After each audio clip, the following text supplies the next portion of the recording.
En este episodio exploraremos algunos de los procesos de fabricación más sorprendentes del mundo y las historias ocultas que se esconden detrás de cada producto. Un recorrido al interior de fábricas donde cada detalle cuenta y donde la innovación transforma lo cotidiano en algo extraordinario. Cada año, millones de cilindros de gas licuado son fabricados para satisfacer las necesidades de hogares, industrias y comercios en todo el mundo. Estos cilindros, esenciales para el transporte seguro del gas, se fabrican mediante un proceso altamente técnico y controlado que evita riesgos de explosión. Pero, ¿alguna vez te has preguntado cómo se fabrican los cilindros de gas licuado? Hemos visitado una moderna planta de producción para descubrir el fascinante proceso que asegura la seguridad de los cilindros durante su uso. La historia de los cilindros de gas tiene sus inicios en 1910 cuando Walter Snelling, un químico estadounidense, descubrió que los vapores de la gasolina podían comprimirse y almacenarse en recipientes metálicos.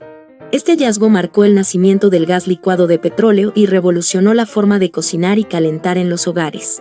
El primer cilindro era simple, un contenedor con una válvula, pero su impacto fue enorme. Reemplazó la leña y el carbón, ofreciendo una alternativa limpia y portátil que pronto se popularizó en todo el mundo. El proceso de fabricación de un cilindro de gas comienza con la selección de las materias primas, siendo el acero al carbono el material principal utilizado. Este tipo de acero es elegido debido a sus excelentes propiedades de resistencia y durabilidad, lo que lo hace ideal para soportar las altas presiones internas que deben resistir los cilindros. Para su fabricación, los fabricantes adquieren el acero en bobinas o láminas grandes, que son más fáciles de manejar y procesar en la línea de producción. En la fábrica, la producción comienza con un proceso llamado deformación en frío, en el cual se coloca una lámina de acero al carbono en una prensa hidráulica que puede ejercer una presión de hasta 1500 toneladas. Esta prensa aplica una gran presión sobre el material, transformándolo gradualmente hasta darle una forma cilíndrica. El proceso se realiza sin necesidad de calor, lo que asegura que el acero mantenga su resistencia y dureza, características esenciales para la seguridad y funcionalidad del cilindro de gas. Además, este mismo proceso incluye una perforación precisa en la parte superior del cilindro. Esta perforación es esencial, ya que es donde se instalará la válvula de seguridad o el mecanismo que permite el control del flujo de gas. La perforación se lleva a cabo mediante la misma prensa especializada, garantizando que el orificio tenga un diámetro de 20 o 50 milímetros, dependiendo del diseño del cilindro, y que esté perfectamente ubicado en la posición correcta. Este proceso de deformación en frío es altamente eficiente, permitiendo a la fábrica producir más de 5000 cilindros en un solo día de trabajo. Para mejorar su estructura, los cilindros son colocados en una máquina especializada de corte. Este procedimiento es fundamental, ya que garantiza que la base del cilindro quede perfectamente nivelada, mejorando su estabilidad y resistencia estructural. El corte no solo asegura un ajuste adecuado con otros componentes, sino que también elimina cualquier exceso o imperfección del material que pueda haberse generado durante el proceso de deformación en frío. Posteriormente, cada cilindro producido se somete a un proceso de ensamblaje en una máquina de soldadura automática. En esta etapa, se utiliza el mismo método tanto para fijar la base sólida en la parte inferior como para ensamblar la parte superior del cilindro, garantizando una construcción uniforme y segura. La máquina emplea un sistema de soldadura por arco eléctrico, que genera temperaturas de hasta 3500 grados Celsius para fundir y unir el metal de manera precisa y uniforme. Durante el proceso, el cilindro y sus componentes se posicionan automáticamente mediante un sistema de brazos robóticos, asegurando una alineación perfecta. La máquina aplica la cantidad exacta de calor y presión, creando una unión hermética y resistente en ambos extremos del cilindro, capaz de soportar las altas presiones y condiciones extremas de uso diario. Después, en la misma máquina de soldadura automática, las dos partes del cilindro se colocan con precisión para realizar la unión de manera segura y eficaz. Este proceso se lleva a cabo utilizando un material denominado fundente, cuyo propósito principal es proteger la soldadura durante la fusión de las dos piezas. El fundente actúa como una capa protectora que impide que el oxígeno y otros gases del aire contaminen el área de la soldadura. Además, ayuda a eliminar impurezas y óxidos en el metal, asegurando que la unión sea limpia, fuerte y duradera. Seguidamente, todos los cilindros se colocan cuidadosamente sobre una transportadora de rodillos, un sistema automatizado que dirige de manera precisa cada cilindro hacia el horno de tratamiento térmico. Para ello, el horno se mantiene a una temperatura constante y controlada, que oscila en los 1000 grados Celsius, dependiendo del tamaño del cilindro que se está fabricando. Esta transportadora está diseñada para permitir que los cilindros permanezcan dentro del horno durante 30 minutos. Esta función asegura que cada cilindro reciba la cantidad exacta de tiempo de exposición al calor necesario para alterar sus propiedades de forma óptima. Al mismo tiempo, la transportadora también permite que los cilindros salgan del horno de manera controlada, asegurando que el proceso de tratamiento térmico se complete con precisión. Al concluir el proceso térmico, los cilindros se trasladan a la prueba de fuga de aire. En este procedimiento, 6 cilindros se colocan en posición invertida y se llenan con agua a presión. La presión aplicada simula las condiciones extremas a las que estarán expuestos durante su uso. Si alguno de los cilindros presenta defectos de fabricación, como fisuras o puntos débiles, el agua comenzará a filtrarse, lo que permite identificar y corregir rápidamente las imperfecciones antes de que el cilindro sea aprobado para su uso. Esta prueba asegura que los cilindros sean completamente seguros, capaces de resistir la presión sin riesgo de fugas, garantizando así su fiabilidad y seguridad en el manejo de gases a altas presiones.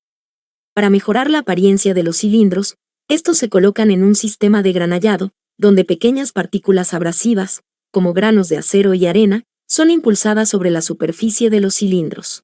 Este proceso elimina el óxido y otras impurezas, dejando la superficie limpia y lista para la siguiente fase de fabricación. Para continuar mejorando la apariencia de los cilindros, estos se cuelgan en ganchos que los transportan automáticamente hacia la máquina de pintado en polvo. Dentro de la máquina, pistolas de pintura pulverizan una capa fina y uniforme de pintura en polvo sobre toda la superficie del cilindro. Este proceso garantiza que cada cilindro reciba una cobertura homogénea de aproximadamente 300 gramos de pintura, proporcionando así una capa protectora resistente. Seguidamente, después de que los cilindros han sido pintados, se colocan cuidadosamente en un horno de curado, donde se someten a temperaturas controladas, generalmente a 200 grados Celsius. La alta temperatura activa el agente de curado del polvo, transformándolo en una capa sólida y resistente.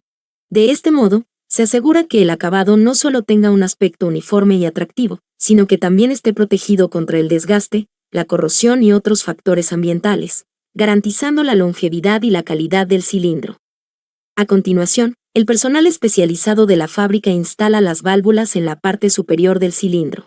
Durante este proceso, una máquina automatizada posiciona la válvula sobre el orificio previamente perforado en el cilindro y la atornilla utilizando un mecanismo de rosca. La máquina aplica la presión necesaria para asegurar una fijación firme, previniendo posibles fugas o problemas en el funcionamiento del cilindro. Este paso es fundamental para garantizar que el cilindro pueda controlar el flujo de gas de manera segura y eficiente. Para garantizar la seguridad de los cilindros, se lleva a cabo un riguroso proceso de pruebas mediante el llenado de aire comprimido. Este procedimiento permite identificar posibles fugas, deformaciones o defectos en el material o las soldaduras. Una vez comprobado que el cilindro no presenta anomalías y cumple con los estándares de seguridad, se descarga el aire, dejándolo listo para los pasos finales del proceso de fabricación. Finalmente, todos los cilindros que han superado exitosamente las pruebas de calidad son trasladados a una plataforma rotativa de llenado, diseñada para garantizar un proceso rápido y preciso. Aquí, se inyecta gas licuado de petróleo en cada cilindro con una cantidad exacta de 15 kilogramos, dependiendo del modelo y tamaño del cilindro. Este sistema no solo asegura que cada cilindro reciba la cantidad adecuada de gas, sino que también optimiza la eficiencia del proceso al permitir un flujo continuo. Una vez llenos, los cilindros son transportados automáticamente hacia la cinta transportadora para su etiquetado y distribución por todo el mundo. Escribe en los comentarios si alguna vez has utilizado cilindros de gas licuado.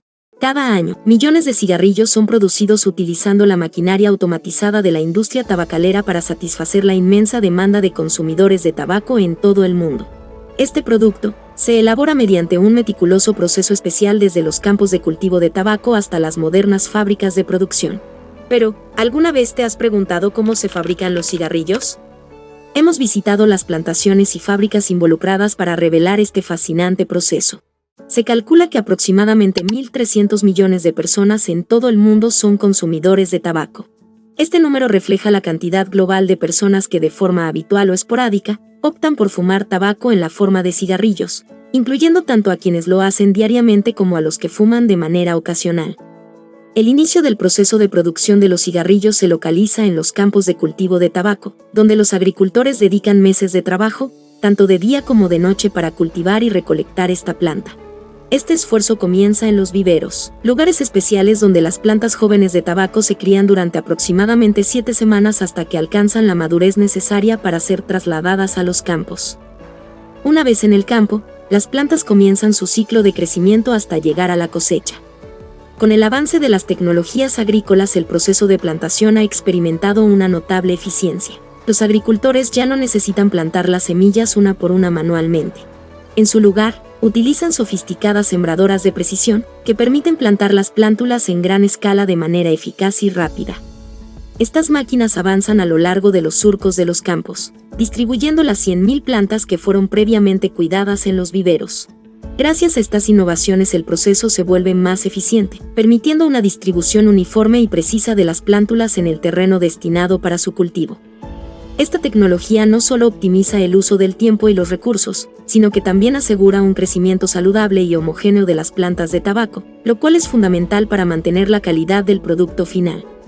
Una vez finalizado el proceso de siembra, se procede a nutrir las plántulas aplicando fertilizantes orgánicos al suelo. Estos fertilizantes son esenciales para enriquecer la tierra con los nutrientes necesarios que las plantas de tabaco requieren para un desarrollo óptimo. El periodo que transcurre desde la siembra hasta la cosecha de la planta de tabaco generalmente dura 90 días, variando en función de las condiciones climáticas específicas de la región donde se cultiva. Factores como la temperatura, la humedad y la cantidad de luz solar son determinantes en el ritmo de crecimiento de las plantas de tabaco. En climas más cálidos y húmedos, las plantas pueden desarrollarse más rápidamente, mientras que en condiciones menos ideales, el crecimiento puede ser más lento, extendiendo el tiempo necesario hasta alcanzar la madurez para la cosecha. Aproximadamente un mes antes de la cosecha, se lleva a cabo una práctica agrícola conocida como decapitación, que consiste en remover las copas o partes superiores de las plantas de tabaco. El objetivo de esta técnica es forzar a la planta a concentrar todos sus nutrientes disponibles en las hojas que están creciendo, en lugar de distribuirlos hacia el desarrollo de flores o semillas. Esta concentración de nutrientes en las hojas mejora la calidad y el tamaño de las mismas, haciéndolas más adecuadas para su uso en la producción de cigarrillos. Para realizar este proceso de manera efectiva, se utiliza un probiótico especializado que ayuda a que el crecimiento de la copa del tabaco sea de una manera controlada.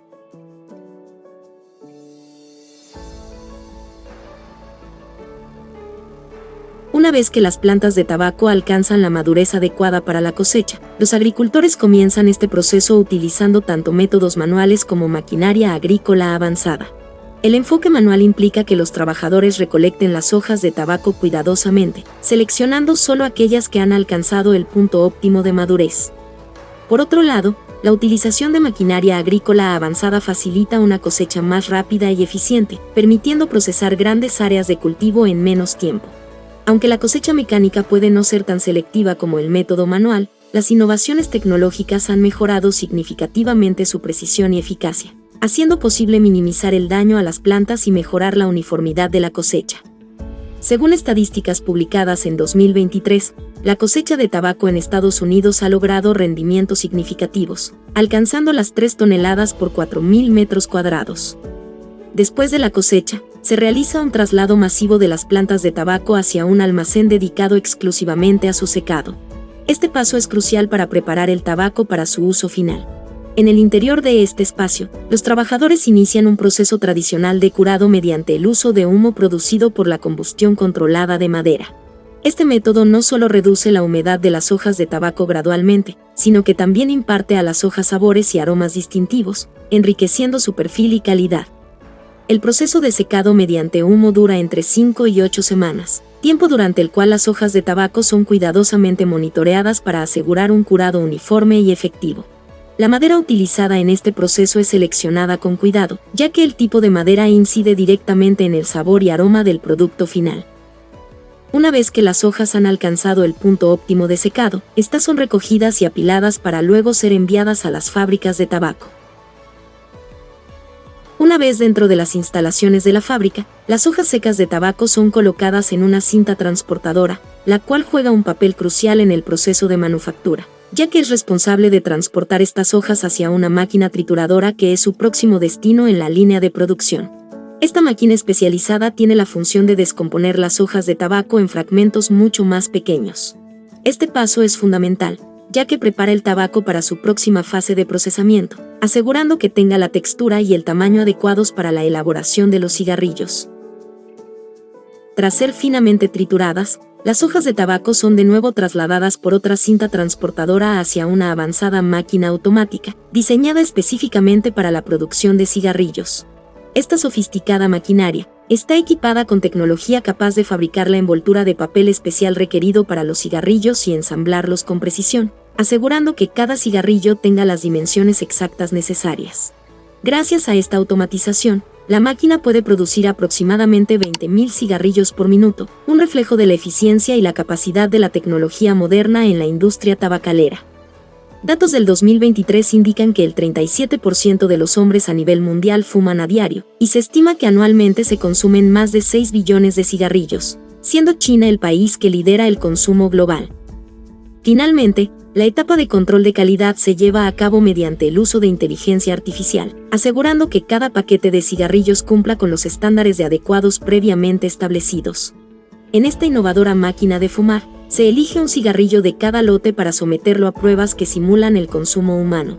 Esto permite recolectar humo bajo condiciones controladas para estudiar los aditivos en los cigarrillos y medir la emisión de sustancias químicas.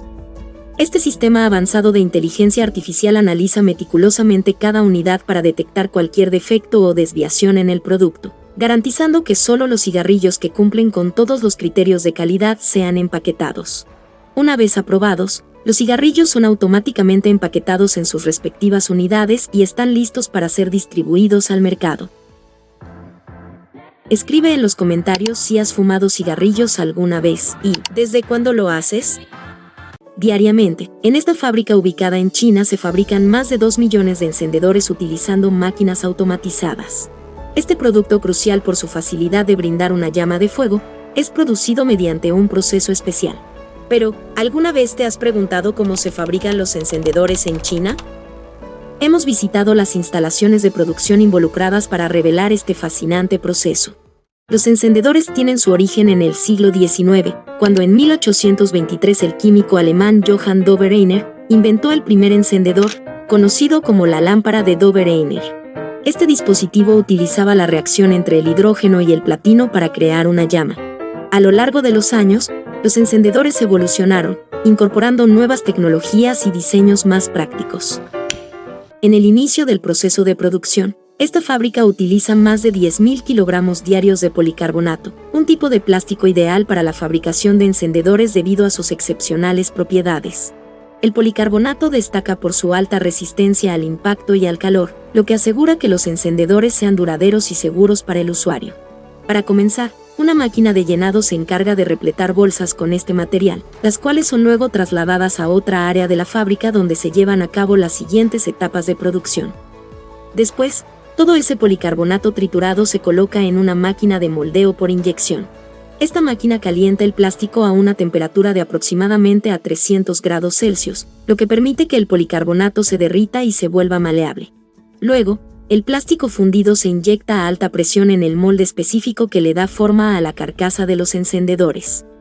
Los residuos de plástico generados durante el proceso se reciclan eficientemente.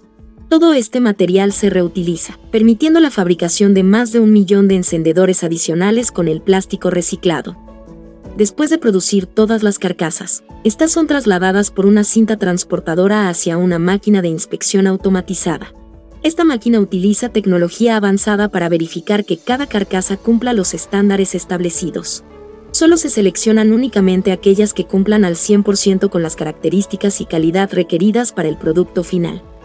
Teniendo la base de los encendedores previamente fabricada, se inicia el proceso de ensamblado de los componentes, el cual se divide en varias etapas para garantizar la precisión y el funcionamiento óptimo de cada unidad. En la primera etapa, se ensambla mediante esta máquina automática la parte inferior de las carcasas para asegurar un ajuste perfecto y robusto. Esta máquina aplica presión para asegurar firmemente el componente dentro de la carcasa del encendedor, completando así la base de la estructura. Posteriormente, se procede al ensamblaje del soporte mecánico, que está fabricado de plástico y específicamente diseñado para asegurar la correcta posición de la válvula de salida de gas. La automatización de este proceso por esta máquina especializada garantiza una colocación precisa y consistente del soporte mecánico en cada encendedor, lo cual es crucial para asegurar el funcionamiento adecuado de la válvula. Seguidamente, el personal especializado de la fábrica se encarga de ensamblar las boquillas dentro de los encendedores utilizando un proceso de alimentador vibratorio altamente eficiente. Este método automatizado organiza y posiciona las boquillas mediante vibraciones controladas que las desplazan a lo largo de una pista diseñada con rampas y guías. Estas características aseguran que las boquillas se orienten correctamente a medida que avanzan, garantizando uniformidad y una alineación precisa. Una vez organizadas sobre una plancha con cavidades específicas, las boquillas son depositadas en la posición exacta para su ensamblaje con los encendedores. Posteriormente, una segunda plancha, que contiene los cuerpos de los encendedores, se alinean sobre la primera. Mediante una leve presión, las boquillas se fijan rápidamente a los encendedores, permitiendo ensamblar más de 500 boquillas de manera simultánea. Este proceso no solo aumenta la productividad y reduce el tiempo de ensamblaje manual, sino que también mejora la precisión y eficiencia en la producción de encendedores. Seguidamente, y utilizando el mismo proceso anterior, se procede al ensamblaje de la válvula de salida en los encendedores. Esta válvula es crucial ya que controla la liberación del gas y es el punto donde se aplica la chispa para encenderlo. Este proceso implica colocar la válvula de manera precisa dentro de la carcasa del encendedor, asegurando un ajuste adecuado que garantice su funcionalidad óptima. Después de que todos los componentes estén correctamente posicionados, se procede al llenado de gas, un paso crucial en la fabricación de encendedores. Este proceso implica el uso de una máquina especializada que llena cada encendedor con 3 mililitros de butano bajo una presión controlada. El butano es el combustible utilizado para generar la llama que enciende el encendedor. Durante este proceso, es común ver fuego por encima de la máquina debido a la naturaleza del butano, que es altamente inflamable y se vaporiza rápidamente al entrar en contacto con el aire. Después del llenado, se procede al ensamblaje del regulador de llama, que es responsable de ajustar la intensidad del fuego. Este proceso de ensamblaje sigue la misma metodología que los pasos anteriores, con la diferencia de que se utiliza una prensa para aplicar una fuerza leve y asegurar que el componente quede correctamente posicionado. Luego, con el mismo proceso de alimentador vibratorio, se ensambla el pedernal de los encendedores. Durante este paso, es fascinante observar cómo la tecnología de precisión permite que cada pedernal sea alineado perfectamente antes de ser insertado en el encendedor. Esta eficiencia no solo optimiza la calidad del producto, sino que también agiliza el proceso de fabricación, permitiendo la producción de encendedores consistentes y confiables a gran escala. Por último, se ensamblan tanto el complemento de la válvula de salida como el botón de encendido en los encendedores. La precisión en el ensamblaje del complemento de la válvula de salida es crucial para controlar de manera efectiva la liberación del gas, mientras que el botón de encendido permite al usuario iniciar la llama con facilidad y confianza. Este paso final del proceso de fabricación demuestra cómo cada detalle se cuida meticulosamente para ofrecer un producto final de alta calidad y rendimiento.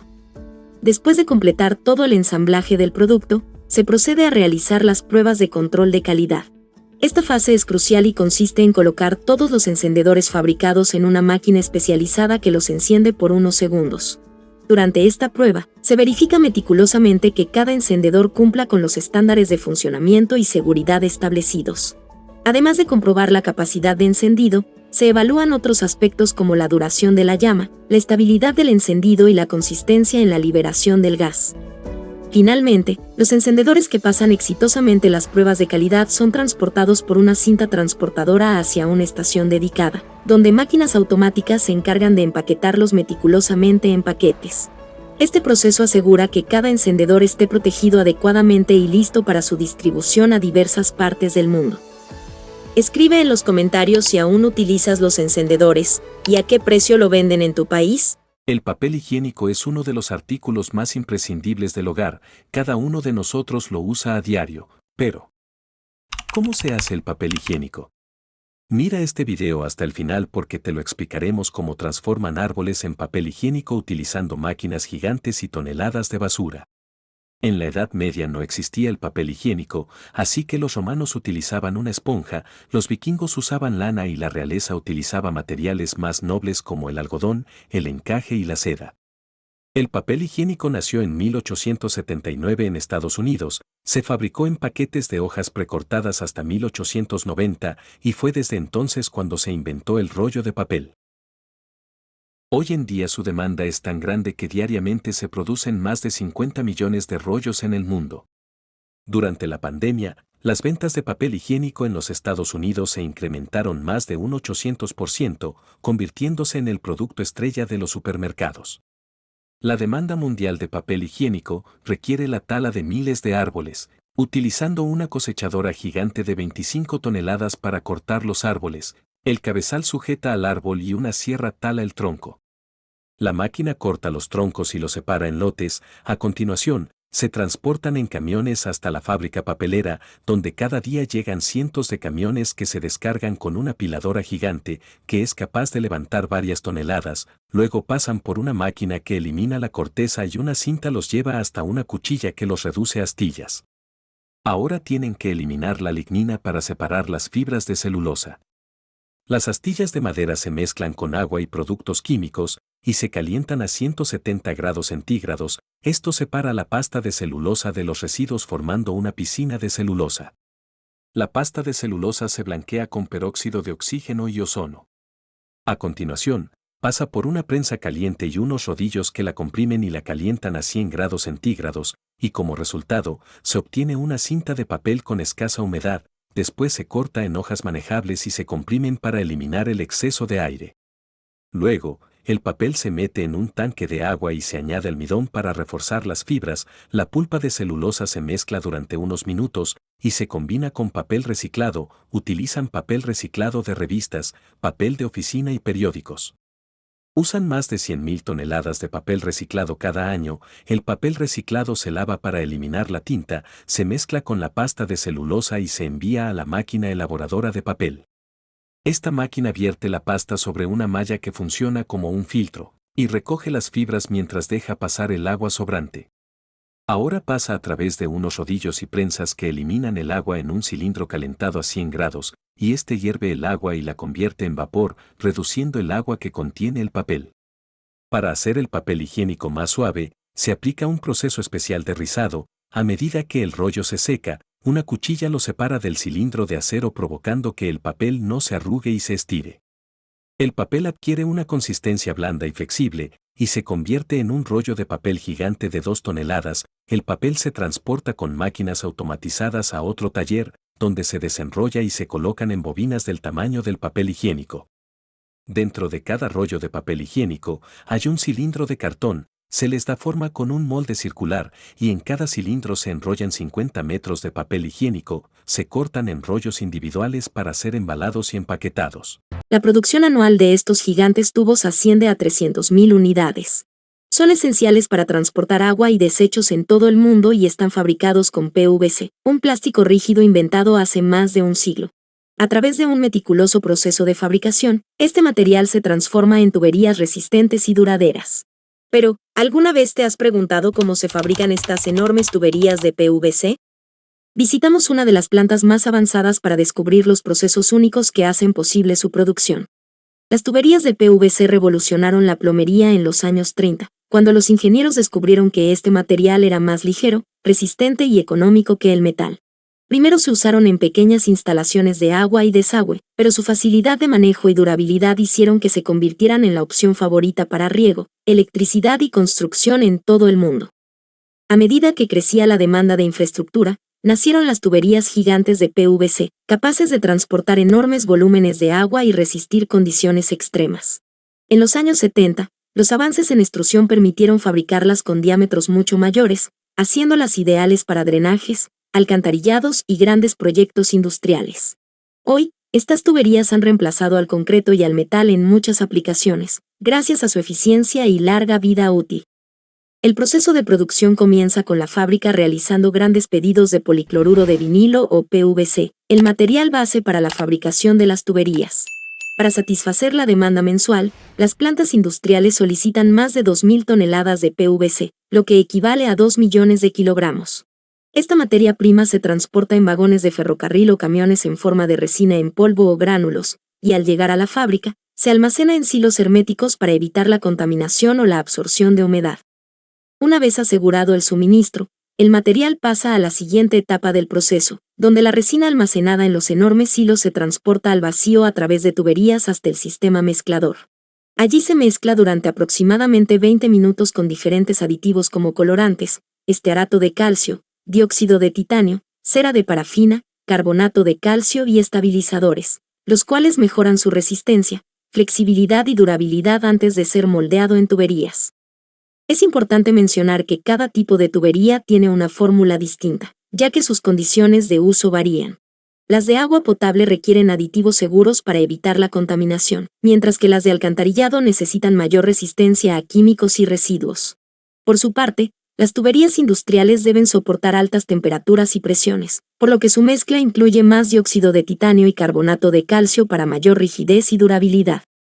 Una vez que la resina mezclada con aditivos es transportada al sistema, entra en la extrusora, donde un tornillo sin fin la empuja a través de un cilindro calentado a temperaturas de 220 grados Celsius, lo que permite que el material se funda y adquiera una textura homogénea.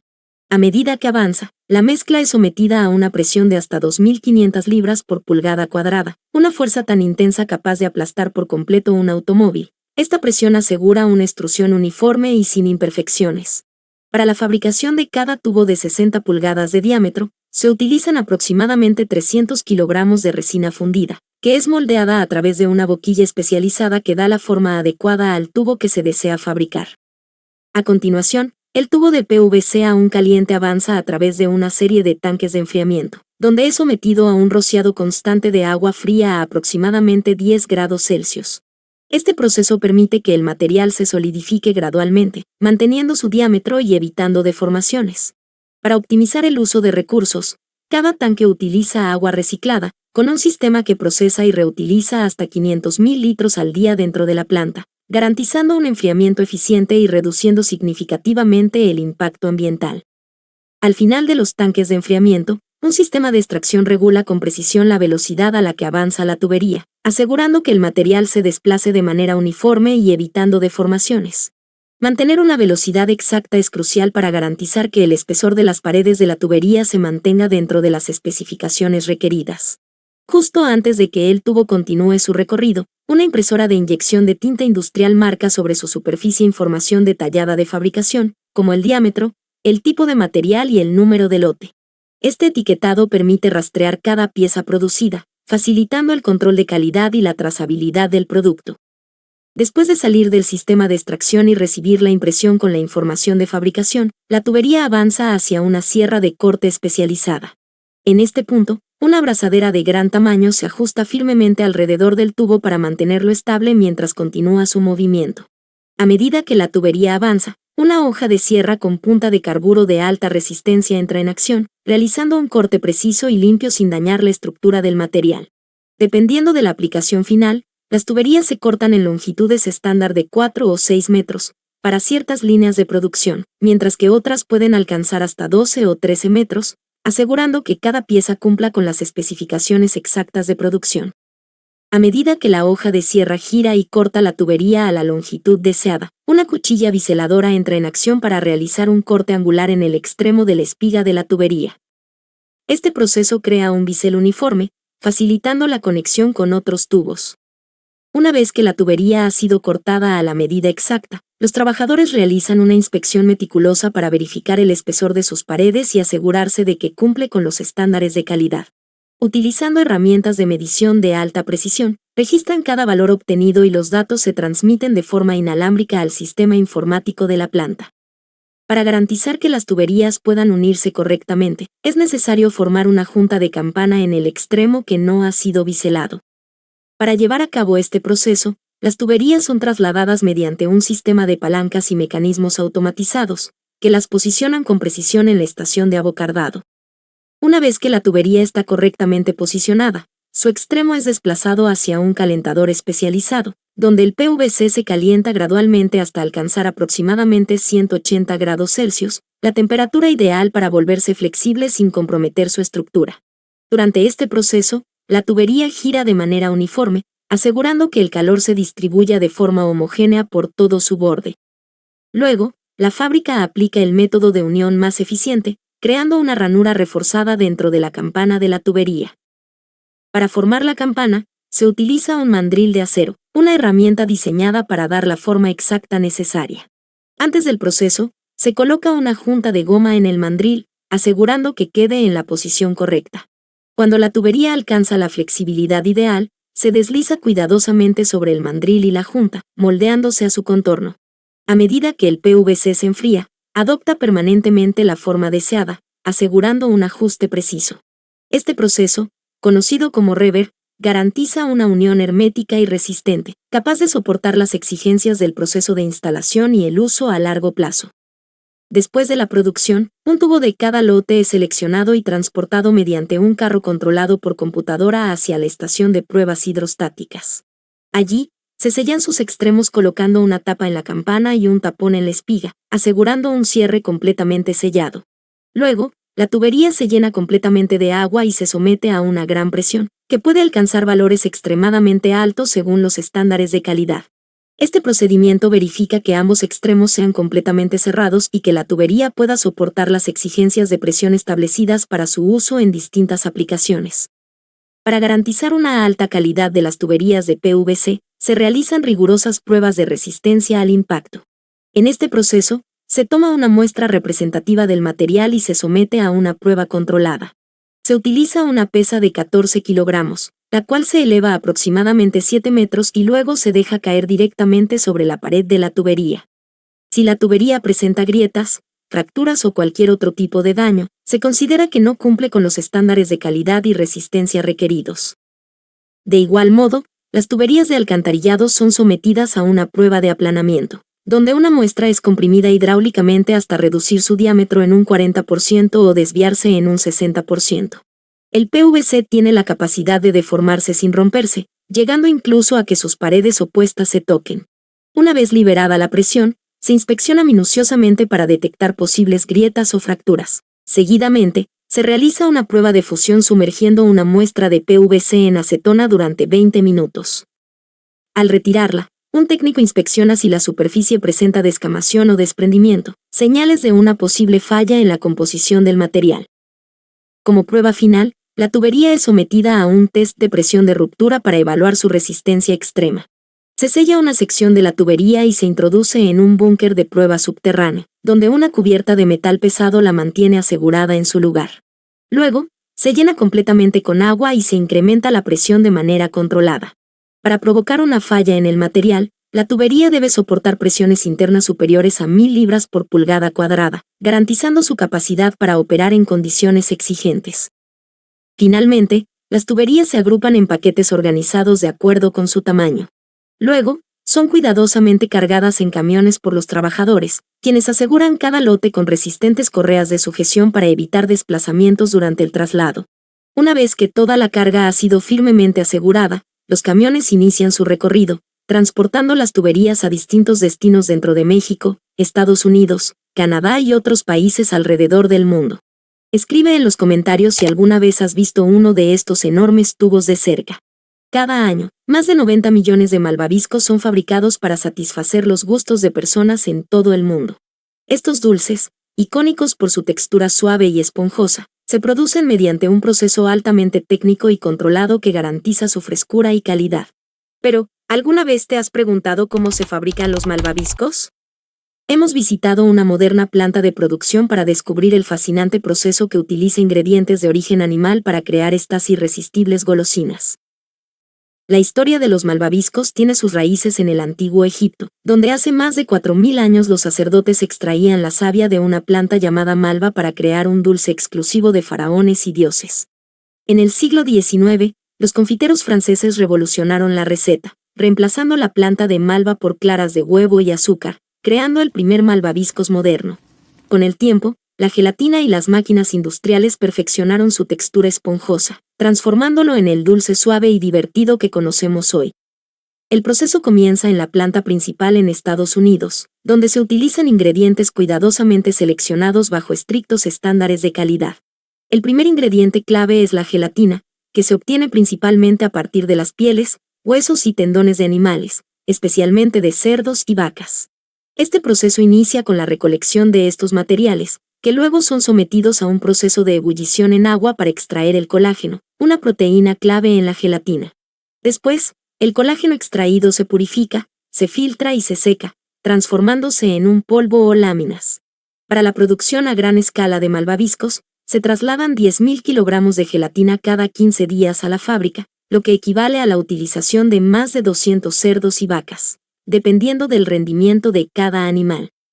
Por otro lado, la fábrica necesita más de 10.000 kilogramos de azúcar para una producción a gran escala, la cual se obtiene de los campos de caña de azúcar.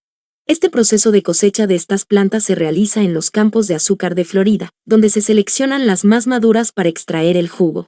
Luego, el jugo extraído pasa por un proceso de refinación que incluye varias etapas, como la evaporación para eliminar el exceso de agua, la cristalización para formar los cristales de azúcar y su posterior purificación para obtener un producto final limpio y blanco.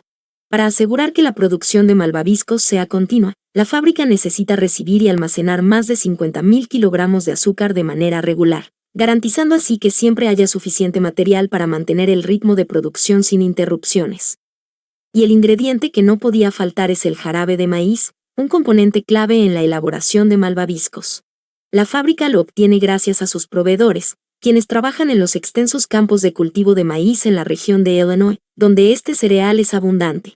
Estos proveedores se encargan de cosechar más de 1.300 toneladas de maíz durante las temporadas de recolección, garantizando un suministro constante del almidón necesario para producir el jarabe. Este almidón se convierte en jarabe de maíz mediante hidrólisis, un proceso que lo transforma en un líquido dulce y espeso. Más de 500.000 litros de este jarabe, que aporta dulzura y brillo, se trasladan a la fábrica, manteniéndolos bajo estrictas medidas de temperatura. Cuando todos los ingredientes llegan a la fábrica, comienza todo el proceso de fabricación. Primero, el agua, el azúcar y el jarabe de maíz se calientan en una olla grande para crear una mezcla de azúcar suave. Esta solución se cocina hasta alcanzar aproximadamente 115 grados Celsius, lo que permite que se espese y quede lista para el siguiente paso. A continuación, la gelatina se disuelve en agua fría, a una temperatura de aproximadamente 10 grados Celsius, y se incorpora a la mezcla de azúcar caliente, formando una solución espesa y pegajosa. Para que la mezcla adquiera una textura liviana y esponjosa, la gelatina se incorpora a la mezcla de azúcar, que luego se bate a alta velocidad en grandes mezcladores industriales. Este proceso introduce miles de pequeñas burbujas de aire en la mezcla, dándole su característica ligereza y esponjosidad. En este punto, se añaden aproximadamente 50 litros de saborizantes, como vainilla y otros aromas naturales, junto con colorantes alimentarios, para lograr el sabor y el color deseado. La mezcla esponjosa se introduce en una máquina especializada, que opera durante 13 horas seguidas, moldeando la mezcla en largas y uniformes cuerdas de malvavisco. Estas cuerdas, aún suaves y flexibles, se entrelazan cuidadosamente mediante un sistema automatizado, creando los característicos patrones de colores que evocan un arco iris. Después de que las largas cuerdas de malvavisco se forman, se cortan cuidadosamente en pequeños trozos. A cada uno de estos trozos se les aplica una capa delgada de una mezcla de maicena y azúcar en polvo. Estas tiras de malvavisco se recubren delicadamente con una fina capa de azúcar en polvo, utilizando aproximadamente 500 kilogramos de azúcar por cada lote de malvaviscos. Esta capa tiene la función de evitar que los malvaviscos se adhieran entre sí, lo que podría resultar en una masa pegajosa. Posteriormente, los trozos de malvavisco son sometidos a un proceso de vibración, durante el cual se eliminan los restos de azúcar en exceso que podrían haberse pegado a ellos. Este proceso asegura que los malvaviscos mantengan una textura perfecta y que su sabor no se vea afectado por el azúcar adicional. En algunos casos, la fábrica coloca las galletas tipo gofre con tanto cuidado que las cintas transportadoras las disponen de manera ordenada. Luego, un tanque lleno de crema de malvavisco Marshall, con boquillas avanzadas y capacidad para 500 litros, cubre las galletas con malvavisco, asegurando que cada bocado tenga un sabor único. Después, estas delicias de malvavisco son bañadas en chocolate y recubiertas con una capa crujiente y crocante, creando una explosión de sabores en tu boca. Estas golosinas, con doble capa de chocolate, están aún más mejoradas, siendo extremadamente deliciosas y visualmente irresistibles. En el paso final del proceso de preparación, se agrega una capa de coco rallado sobre los dulces. Cada hora, se incorporan aproximadamente 100 kilogramos de coco rallado, cubriendo meticulosamente la superficie de los malvaviscos. Este toque de coco no solo embellece el producto, sino que también aporta una textura adicional, creando un contraste con la suavidad interna de los dulces. Finalmente, se empaquetan cuidadosamente todos estos malvaviscos bañados en chocolate para que no se estropeen en absoluto. Estas cajas premium son las encargadas de cuidar las condiciones de cada uno de los malvaviscos achocolatados. Además, se lleva a cabo el proceso de empaquetado de los malvaviscos tradicionales y coloridos, asegurando que cada uno de ellos esté perfectamente protegido para mantener su frescura y calidad. Este empaquetado cuidadoso garantiza que los malvaviscos lleguen en perfectas condiciones a los consumidores, preservando su apariencia vibrante y su sabor delicioso. Una vez empaquetados, los malvaviscos comienzan su recorrido hacia los puntos de venta, asegurando que lleguen a las tiendas de todo el mundo, listos para ser disfrutados por personas de diferentes países y culturas. A diferencia de otros productos, estos malvaviscos deben transportarse en camiones especializados que están diseñados para garantizar que se mantengan en las condiciones óptimas durante todo el trayecto. Estos camiones cuentan con sistemas de control de temperatura que ajustan y regulan la temperatura interna según la ruta asignada. Esto es crucial para evitar que los malvaviscos se deterioren debido a condiciones de calor excesivo o cambios bruscos de temperatura durante el transporte. De esta manera, se asegura que los malvaviscos lleguen a su destino en perfectas condiciones, sin que su calidad ni su textura se vean comprometidas. Escribe en los comentarios si has probado este producto y cuándo fue la última vez que lo hiciste. Cada año, se fabrican más de 1 millón de ventanas blindadas para vehículos, bancos, edificios gubernamentales y residencias privadas en todo el mundo. Estos vidrios, conocidos por su capacidad para detener proyectiles y resistir impactos extremos, se producen a partir de arena de playa y otros materiales avanzados. Pero, ¿alguna vez te has preguntado cómo se fabrican los vidrios blindados? Hemos visitado una moderna fábrica para revelar el impresionante proceso de fabricación de un producto que salva miles de vidas a diario. La historia del vidrio blindado comenzó en el siglo XX, cuando surgió la necesidad urgente de proteger a personas y vehículos ante amenazas balísticas. Aunque el vidrio existe desde hace miles de años, su fragilidad lo hacía ineficaz frente a impactos. Durante la Primera Guerra Mundial, se empezaron a buscar alternativas más resistentes, y el gran avance llegó con la laminación, una técnica que unía capas de vidrio con materiales plásticos para evitar que se rompiera en fragmentos peligrosos. A lo largo de los años, los avances automotrices y militares impulsaron la creación de vidrios resistentes, combinando materiales como el polivinilbutirol y el policarbonato. Esto permitió obtener vidrios más duraderos y claros, ampliando su uso en vehículos blindados, bancos y edificios de alto riesgo. La producción de vidrios blindados comienza con la recolección de las materias primas esenciales para la fabricación del vidrio común. En este gran paisaje se encuentra una de las minas más importantes de México, clave en la extracción de sílice, caliza y sosa, 3 minerales esenciales para fabricar distintos tipos de vidrio. Dentro de la mina, las excavaciones comenzaron en el año 1566. Desde entonces, se han extraído unas 50.000 toneladas de cada uno de los materiales. Más de 400 años después, esta mina sigue activa y actualmente produce más de 1 millón de kilos al año de estos mismos recursos. Para obtener los minerales, los mineros deben descender más de 500 metros bajo tierra. La extracción no solo es una tarea complicada, sino también peligrosa.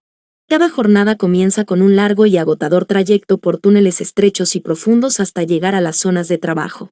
Estos túneles suelen estar llenos de humedad y polvo, y las temperaturas pueden superar los 45 grados Celsius, creando un ambiente sofocante, casi infernal.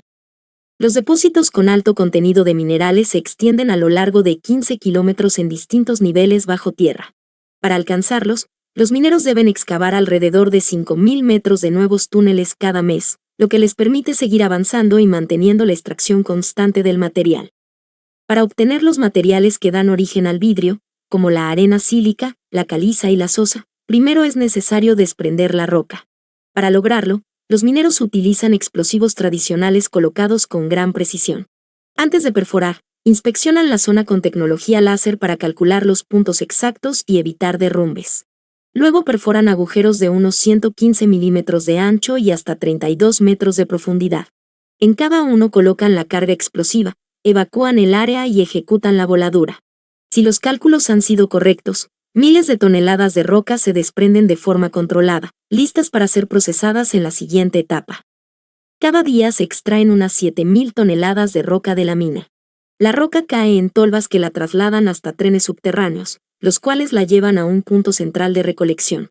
Allí, antes de ser llevada a la superficie, se clasifica para separar los minerales como la arena sílica, la caliza y la sosa. Luego, montacargas elevan el material separado, que será procesado individualmente. Una vez arriba, la roca se envía a una enorme trituradora a través de una cinta transportadora. En su interior, gigantescos tambores con bolas de acero giran sin parar, triturando la roca hasta convertirla en una arena fina, lista para la siguiente etapa de producción. Después, los minerales se transportan hasta la planta donde comenzará la fabricación del vidrio. La producción del vidrio comienza con la arena de sílice, un tipo de arena muy pura, parecida a la que se encuentra en algunas playas, pero con un contenido altísimo de sílice y sin impurezas como arcilla, polvo o óxidos metálicos. A esta mezcla se le agregan aproximadamente 1000 kilogramos de arena de sílice, 150 kilogramos de carbonato de sodio, que ayuda a reducir la temperatura de fusión, y unos 100 kilogramos de caliza, que refuerza y estabiliza el vidrio. Estos tres ingredientes son la base para obtener un material resistente, claro y duradero. Una vez reunidas, las materias primas se mezclan cuidadosamente para obtener la composición ideal y luego se vierten en un horno de fusión. Estos hornos, generalmente del tipo crisol, están diseñados para calentarse de forma gradual hasta superar los 1700 grados Celsius. Con el paso del tiempo, el horno llega a contener unas 15 toneladas de vidrio fundido en su interior. Cuando el horno alcanza la temperatura necesaria, los ingredientes comienzan a reaccionar entre sí y se funden lentamente, transformándose en una mezcla espesa, brillante y líquida. Durante este proceso, se eliminan la mayoría de las impurezas, lo que garantiza un vidrio más puro y de mejor calidad. Una vez que la fusión está completa y la mezcla se ha vuelto homogénea, el vidrio fundido se descarga cuidadosamente del horno para continuar con las siguientes etapas del proceso de producción. Después, el vidrio fundido fluye de manera continua desde el horno hacia una serie de equipos encargados de darle forma. Estos sistemas, que usan hasta 200.000 litros de agua al día para evitar daños por el calor extremo. Al terminar, el vidrio alcanza una temperatura aproximada de 600 grados Celsius. Cuando el vidrio ya está completamente frío, se coloca sobre rodillos con cuchillas de alta resistencia que realizan cortes longitudinales antes de que las láminas de vidrio se separen. Luego, las tiras de vidrio se separan y continúan a lo largo de la cinta transportadora.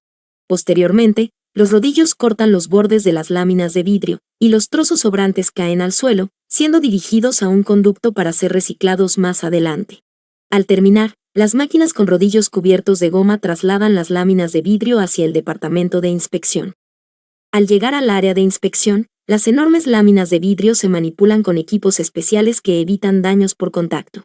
Luego, se colocan en posición vertical y se iluminan con lámparas fluorescentes, que permiten detectar fácilmente cualquier imperfección. Los inspectores capacitados examinan visualmente cada pieza en busca de burbujas de aire, partículas incrustadas, rayas o manchas. Esta revisión minuciosa asegura que solo el vidrio con la calidad adecuada continúe a la siguiente etapa del proceso. Finalmente, las láminas de vidrio aprobadas se empaquetan y envían a la fábrica de blindaje para su transformación en vidrio de seguridad. Dentro de la fábrica, todo comienza con la creación de modelos 3D de las piezas, como ventanas de vehículos o paneles blindados para bancos. A partir de estos diseños se definen con precisión las medidas y formas, que luego se envían a sistemas de corte automatizados para lograr acabados exactos y de alta calidad. También se desarrollan las capas balísticas, diseñadas para cumplir niveles específicos de protección y adaptarse perfectamente a la estructura del vehículo. Una vez que el software ha procesado toda la información de diseño, comienza la fabricación del vidrio blindado. Usando una grúa, las láminas se llevan al equipo de corte automatizado, que ejecuta los cortes precisos según los archivos de ingeniería. Este proceso acelerado reduce el tiempo de fabricación, minimiza el desperdicio y mejora la precisión de las piezas terminadas, optimizando la producción. Una vez cortada, la pieza de vidrio se traslada a una máquina de pulido 2D equipada con una pulidora de alta precisión. Su cabezal computarizado garantiza un acabado de calidad. Durante el proceso, se usa abundante agua para enfriar el vidrio, evitar el sobrecalentamiento y prevenir microfracturas. Después, se inicia el proceso de serigrafía que es exclusivo para cada pieza. En esta etapa, se crea un marco con un código de identificación que sirve como guía para estampar una banda negra con una pintura especial, reconocida por su alta resistencia al desgaste. En esa misma área es donde se integrarán los sistemas eléctricos y receptores de señales de radio, televisión, entre otros, cumpliendo con las especificaciones eléctricas exigidas. Una vez impresa la banda negra, los vidrios pasan al proceso de vitrificado, donde son expuestos a más de 500 grados Celsius para que la pintura se funda y se adhiera permanentemente al vidrio. Luego, a cada pieza se le aplica aproximadamente 5 gramos de un talco especial con aire a presión. Este talco evita que las capas de vidrio se peguen entre sí durante el curvado a alta temperatura. Para una mejor adaptación, los vidrios pasan de ser un objeto plano a uno tridimensional. Esto se logra mediante un control riguroso de la temperatura, elevándola hasta aproximadamente 600 grados Celsius para permitir el curvado sin generar tensiones internas en su estructura. Una vez curvados, los vidrios se recortan individualmente para ajustarse con precisión a las dimensiones exactas del paquete balístico. En este paso, se realizan cortes especiales en los vidrios que incorporarán componentes de acero empotrado, fundamentales para aplicaciones de alta seguridad. Además, estos cortes permiten liberar tensiones acumuladas en los bordes, lo que mejora significativamente la claridad óptica en el vidrio blindado, asegurando una mejor visibilidad y mayor seguridad. Después, los vidrios se introducen en una máquina que modifica la estructura molecular de su superficie mediante un intercambio de iones. Esta transformación mejora significativamente las propiedades mecánicas del cristal. Seguidamente, se ensambla el paquete balístico utilizando polímeros adhesivos y capas finales que garantizan la resistencia requerida. El proceso se lleva a cabo en un ambiente controlado, donde la temperatura, humedad y limpieza son reguladas rigurosamente. Cada vidrio y polímero se inspeccionan y limpian cuidadosamente antes de colocar los componentes balísticos en su posición. Luego, los vidrios se introducen en bolsas especiales para ser embolsados, donde se aplica vacío para asegurar un laminado perfecto, eliminando el aire entre las capas. Posteriormente, los vidrios se trasladan al área de laminado, donde cada unidad se conecta a una manguera de vacío con control individual. Luego, los paquetes balísticos ingresan al autoclave, donde se someten a un proceso controlado de temperatura, presión y vacío. Estas rampas térmicas transforman las capas de polímeros en elementos de adhesión uniformes y estables, que permiten darle la forma final al vidrio blindado. Después, se inicia el proceso de pulido del paquete balístico en una máquina de 5 ejes que permite dar forma precisa a los bordes y superficies del vidrio. Durante este procedimiento, se utilizan alrededor de 80 litros de agua por hora para prevenir el sobrecalentamiento y minimizar el desgaste del material. Así se logran acabados brillantes, ángulos exactos de 90 grados, bordes en ángulo y con desniveles según el diseño, manteniendo una diferencia inferior a 1 milímetro. Después del pulido, el vidrio regresa al área de ensamble, donde se le añade una capa externa con un perímetro específico que encaja perfectamente en los marcos. Seguidamente, se retiran las bolsas de cada pieza de vidrio. Utilizando una cuchilla especial se eliminan los materiales utilizados durante el ciclo del segundo autoclave, como las piezas siliconadas. Para verificar la calidad de los vidrios, cada pieza fabricada en la planta es revisada individualmente donde se comprueba que la composición del paquete sea la correcta. Se mide el espesor de cada capa, el grosor de la pintura y el espesor total del vidrio blindado. Una de las pruebas de calidad más arriesgadas la realiza el propio dueño de la compañía, quien se coloca dentro de un vehículo equipado con vidrios blindados fabricados en la planta, mientras se realizan más de 20 disparos controlados desde el exterior. Esta impactante demostración no solo valida la resistencia balística del producto, sino que también confirma la seguridad que ofrece en condiciones reales, evidenciando así la efectividad del blindaje desarrollado. Escribe en los comentarios si alguna vez has visto la resistencia de un vidrio blindado frente a impactos de bala. Cada año, millones de pares de Crocs se fabrican utilizando tecnología de punta en modernas fábricas especializadas. Este icónico calzado, conocido por su comodidad y durabilidad, se produce mediante un proceso altamente preciso y controlado. Pero, ¿alguna vez te has preguntado cómo se fabrican las Crocs? Hemos explorado las instalaciones de una planta de producción avanzada para descubrir el asombroso procedimiento detrás de la creación de estos populares zapatos que han conquistado al mundo.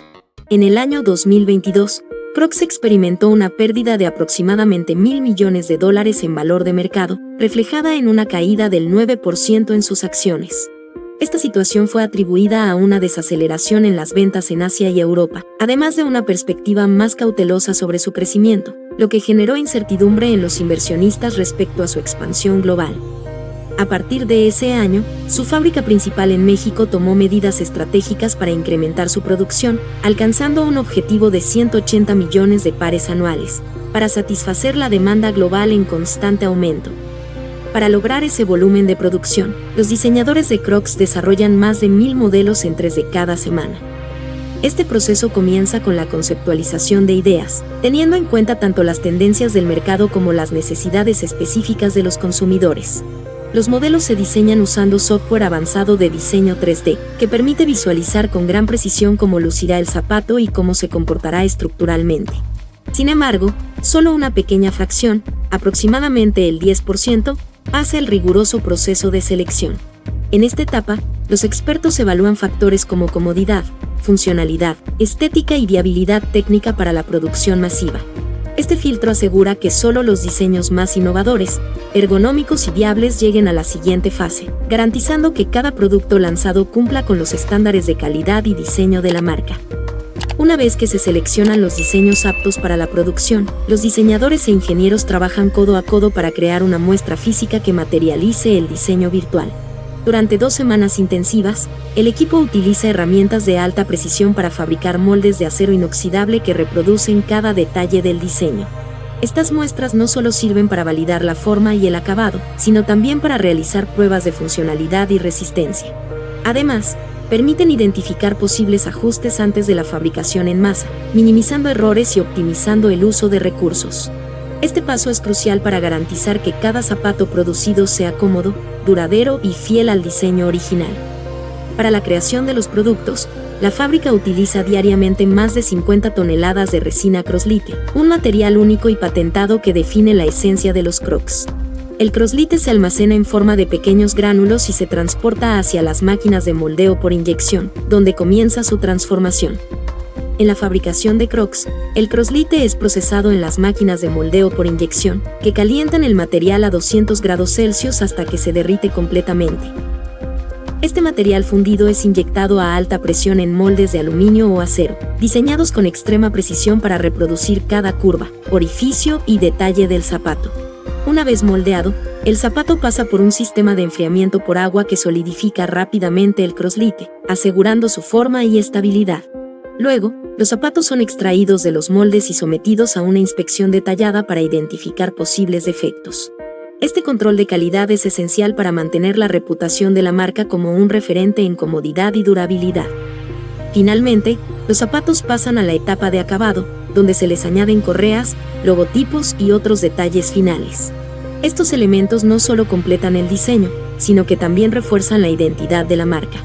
Una vez terminados, los productos se organizan y empaquetan cuidadosamente para su distribución global, asegurando que lleguen a tiendas de todo el mundo listos para su venta. Escribe en los comentarios si alguna vez has utilizado este producto y a qué precio lo compraste. Aunque cueste creerlo, la Primera Guerra Mundial fue clave para el nacimiento de las compresas higiénicas desechables.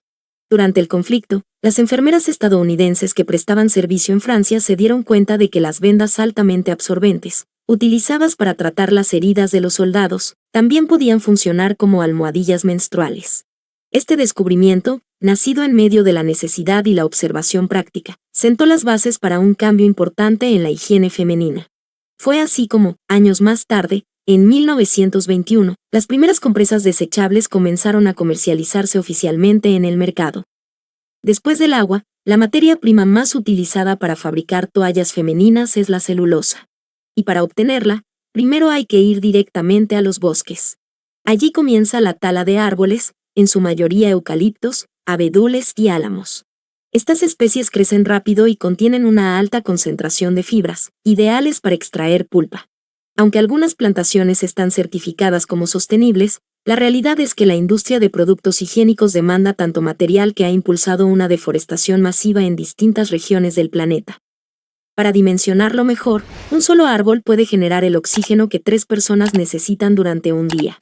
Aún así, se calcula que más de 80.000 árboles se talan diariamente solo para fabricar papel, pañuelos, pañales y productos de higiene femenina. Muchos de estos árboles han tardado entre 10 y 15 años en crecer, pero desaparecen en menos de un minuto. La tala industrial no se hace con hachas ni motosierras. Se realiza con una cosechadora forestal de 25 toneladas, equipada con un cabezal hidráulico diseñado para sujetar el tronco con fuerza. Este cabezal actúa como una garra mecánica que sostiene al árbol mientras una sierra circular, de casi 1 metro de diámetro, realiza el corte con una precisión milimétrica. En cuestión de segundos, el árbol se desploma. El mismo cabezal lo arrastra, le arranca cada rama con cuchillas giratorias y lo corta en segmentos exactos.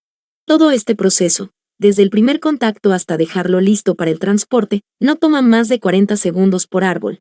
Una sola máquina puede talar más de 1.500 árboles en una jornada de trabajo. Los troncos, ahora convertidos en cilindros limpios y manejables, son transportados a una planta especializada donde se les extrae la pulpa. Allí se descargan cientos de toneladas todos los días. El proceso arranca con el descortezado. Los troncos ingresan a tambores metálicos que giran a gran velocidad, golpeándolos entre sí hasta desprender la corteza. Una vez limpios, se cortan en astillas pequeñas, del tamaño de fichas de dominó, que se acumulan en montañas de hasta 30.000 toneladas, listas para su transformación. Estas astillas se cocinan dentro de un digestor industrial, un enorme contenedor donde se aplican altas temperaturas, presión controlada y una mezcla química que disuelve la lignina, la sustancia que mantiene unidas las fibras del árbol. El resultado es una pulpa densa, rica en celulosa, que luego se lava, filtra y blanquea sin cloro elemental, obteniendo una pasta blanca, suave y completamente limpia. Esta pulpa será la base de la capa interna absorbente de la toalla femenina. Algunas fórmulas incluyen fibras sintéticas como poliéster o polietileno para darle más elasticidad y resistencia. Pero las marcas ecológicas y premium usan algodón orgánico, cultivado sin pesticidas ni fertilizantes, suave con la piel y totalmente biodegradable. La mezcla se extiende sobre una malla transportadora en movimiento. Luego, mediante un proceso llamado hidroentrelazado, se aplican chorros de agua a alta presión y calor de hasta 120 grados Celsius. Las fibras se entrelazan entre sí sin necesidad de pegamento ni aditivos. Así se obtiene una tela no tejida, resistente, flexible y delicada al tacto. Esta tela pasa por una máquina que la seca, la prensa y la alisa, alcanzando velocidades de producción que superan los 1.200 metros por minuto. Finalmente, se enrolla en bobinas industriales de hasta 35 toneladas. Estas bobinas son las que llegarán a la planta principal, donde continuarán su viaje para convertirse en toallas femeninas listas para su uso. Cuando todas las bobinas enormes llegan a la fábrica principal, comienza el proceso de producción de las toallas femeninas. Estos rollos entran en una máquina especial que se encarga de casi todo el proceso. Primero, unas cuchillas que giran a más de 3.000 revoluciones por minuto convierten la pulpa sólida en una pelusa muy fina. Esta pelusa es la base absorbente. Después, la máquina rocía esa pelusa con un polvo llamado polímero, que tiene la capacidad de absorber y retener grandes cantidades de líquido. Una vez que la pelusa está mezclada con el polímero absorbente, pasa a una parte de la máquina llamada dosificador. Este aparato se encarga de medir exactamente cuánta pelusa se usará en cada compresa. Después, cada porción medida es succionada hacia una cámara cerrada, donde una corriente de aire muy potente la impulsa hacia un molde con forma de almohadilla. Allí toma la forma básica de lo que será el núcleo absorbente de la toalla femenina. Seguidamente, otra corriente de aire la extrae del molde y la coloca sobre una rueda giratoria que la deposita suavemente en una cinta transportadora, lista para continuar con el siguiente paso de la producción. Al mismo tiempo, la máquina forma otra capa más pequeña y rectangular. Esta capa es al menos el doble de densa que la anterior, ya que concentra más celulosa en menos espacio. Un rodillo de compresión le da forma y además estampa un diseño que ayuda a dispersar el flujo menstrual, mejorando así la absorción. Aquí se demuestra el increíble poder de absorción del polímero en polvo. Es capaz de retener hasta 40 veces su volumen en líquido. Al entrar en contacto con la humedad, el polvo se transforma en una sustancia gelatinosa. Dependiendo del tipo de polímero, la velocidad de absorción puede variar. En este caso, estamos viendo uno de absorción media. La cantidad de capas y su peso varían según el nivel de absorción que se necesite. Las compresas para flujo abundante, por ejemplo, llevan más material. En este punto, las cintas transportadoras se sincronizan y unen ambas capas, formando el núcleo absorbente completo. Después, la máquina introduce las capas absorbentes entre dos láminas de plástico. La capa superior está microperforada para dejar pasar el flujo hacia el interior, mientras que la lámina inferior actúa como barrera antigoteo, impidiendo filtraciones. Luego, un rodillo presiona todo el contorno de la compresa, sellando firmemente las capas internas para mantener su forma. Ahora, la máquina aplica una delgada capa de adhesivo sobre una banda de papel y sobre dos pequeños rectángulos que formarán las alas. Luego, la banda adhesiva se pega en la parte trasera de la compresa, mientras que los rectángulos se colocan a los costados. Estas alas permiten que la compresa se ajuste con firmeza a la ropa interior. Finalmente, se cubren con papel protector, que será retirado por la usuaria al momento de colocarla. En este punto, una cortadora automática se encarga de separarlas una por una. A cada lado de la cortadora, unas piezas con textura de lija retiran los bordes sobrantes, dando forma final a cada compresa. Luego, las compresas avanzan por la cinta hacia la zona de empaquetado. Lo primero que hacen las máquinas es doblar cuidadosamente las alas adhesivas. Posteriormente, cada compresa, ya plegada, es envuelta en una delgada película de plástico. Una plancha térmica, conocida como prensa de estampado, aplica calor y presión para sellar herméticamente el envoltorio. Finalmente, una cuchilla ultra precisa corta el plástico, separando cada compresa en su propio paquete individual, lista para ser empacada y distribuida. A continuación, dos cintas transportadoras recogen las bolsitas individuales y las conducen hasta la apiladora. Allí, un sistema automático las organiza con precisión, alineándolas una sobre otra para prepararlas para el embolsado final. Cuando la bolsa llega al punto de llenado, una aspiradora la abre y, en ese instante, un brazo mecánico introduce la compresa. Luego, la máquina sella la bolsa automáticamente, dejándola lista para su distribución por todo el mundo. La fabricación de millones de lápices conlleva la tala de más de 70.000 árboles al año. Este instrumento de escritura tiene un proceso de producción bastante complejo que va desde minas subterráneas hasta fábricas automatizadas. Pero, ¿alguna vez te has preguntado cómo se fabrican los lápices? Hemos visitado minas de extracción y varias fábricas implicadas para dar a conocer este fascinante proceso.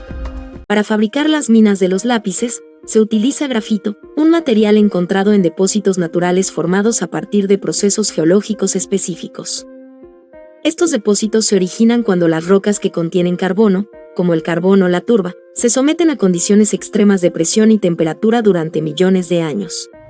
Durante el metamorfismo o transformación, estas rocas experimentan temperaturas que pueden superar los 1500 grados Celsius y presiones de hasta 100.000 veces la presión atmosférica normal, lo que es igual a la presión simultánea de 100 prensas hidráulicas de las más potentes del mundo. Bajo estas condiciones, el carbono se reorganiza en una estructura cristalina específica, formando grafito.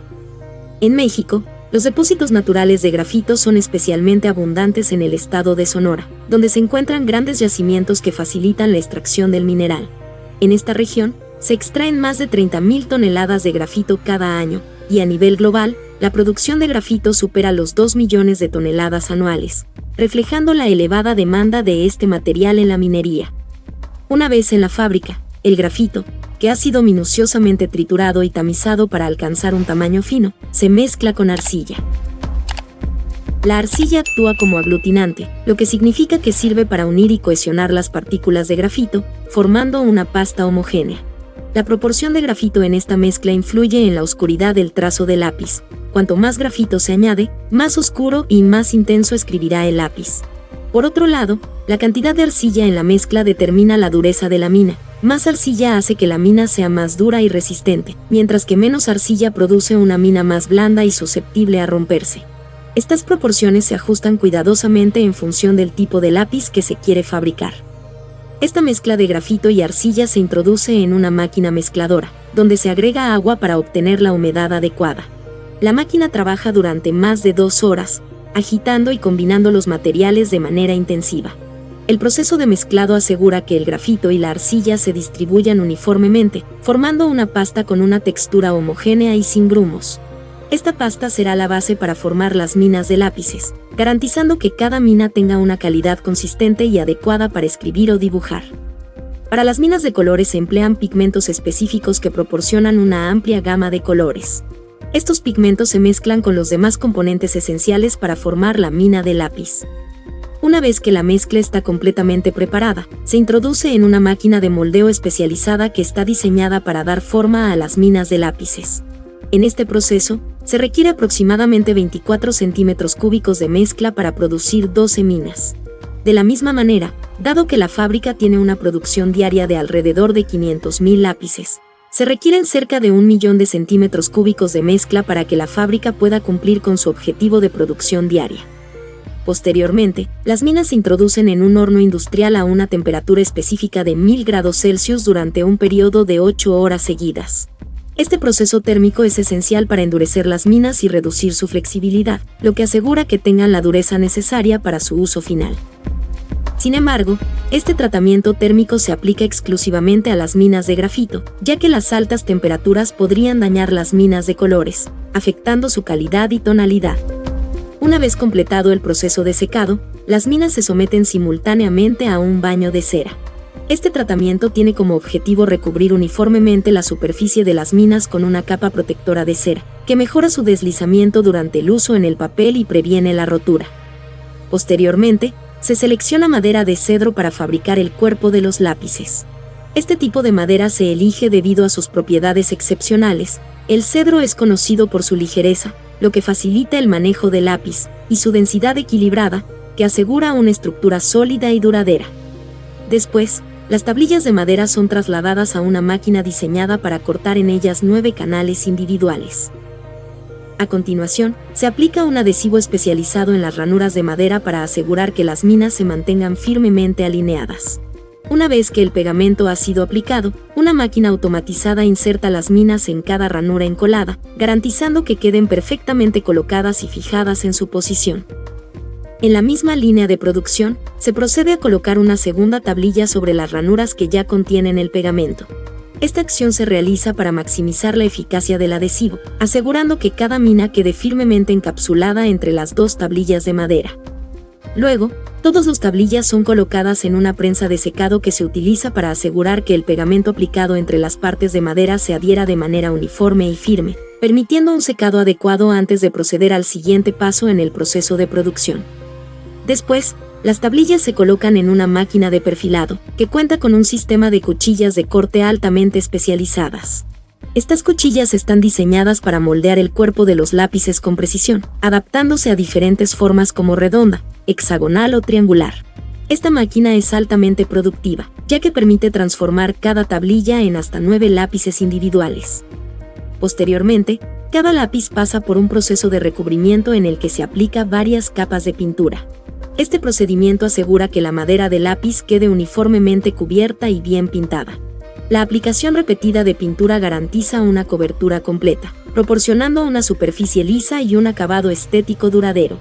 Además, a cada lápiz se le aplica una capa de barniz para proteger su superficie.